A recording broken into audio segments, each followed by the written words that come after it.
Bismillah, alhamdulillah, wassalatu wassalamu ala rasulillah. So last week we did Salatul Jama'ah.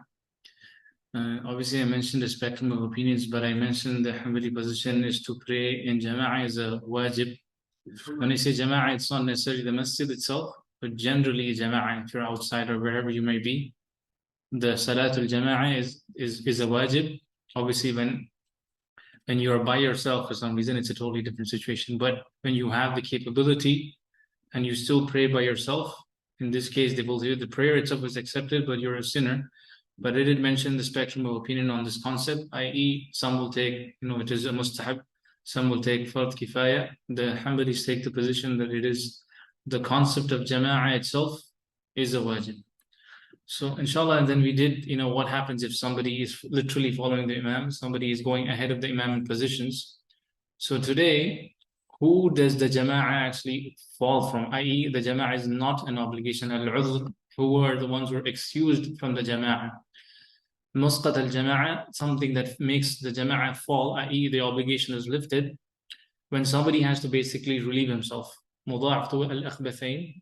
It is disliked if you have to relieve yourself, but you come and join the jama'ah. In this case, you do have an excuse to basically use the washroom and then come and catch the jama'ah. So there is karaha, i.e., the obligation drops. Al-marad, obviously this is when somebody is sick. Khawf al-darar, when you fear of some sort of harm.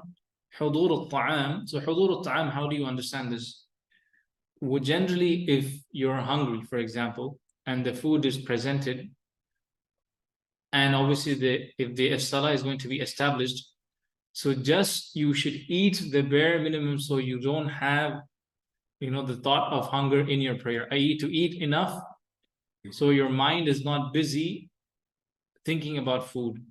So generally you are allowed to miss, but not to the point you're having a full meal and you're eating and eating and eating and you stop caring. So you eat enough for you to go catch the jama'ah. This is how they will tell you. Hudur al-ta'am is when you have an excuse of leaving the jama'ah. Now, ahlul adhar, the people who have an excuse, again, the sick, he does what is possible. So, i.e., let's say if generally when somebody is not able to pray standing, when somebody is not able to pray sitting, he may lie down. Generally, there's levels. So these are the people. And the other one, musafir, when somebody is a traveler. So let's say an example, if somebody is traveling, Jum'ah itself is not an obligation.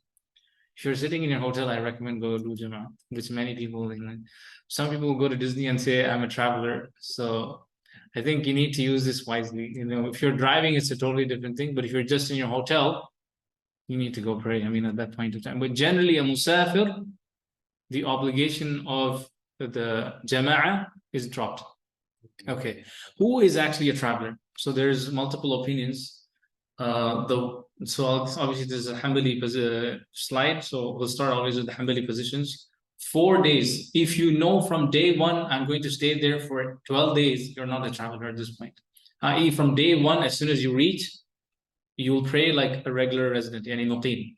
But if you know I'm going to stay for less than 20 prayers or exactly 20, you'll be considered a traveler. So this is the position of Imam Ahmed. So let's say you go there Monday, you pray Fajr, up to Thursday Isha, that makes 20 prayers.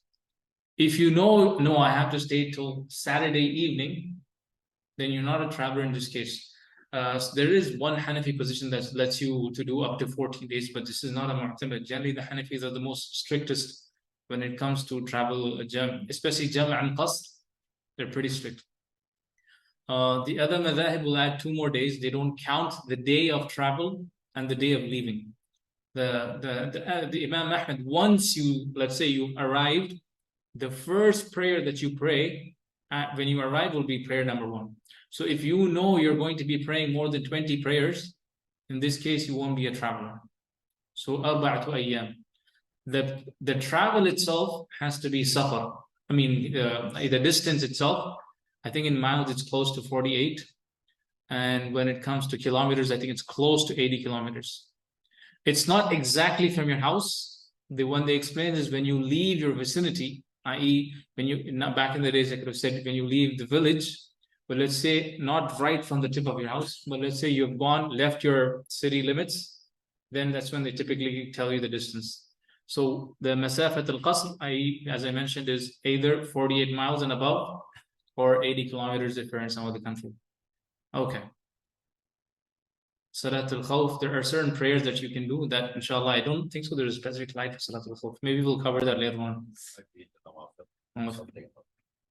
Okay.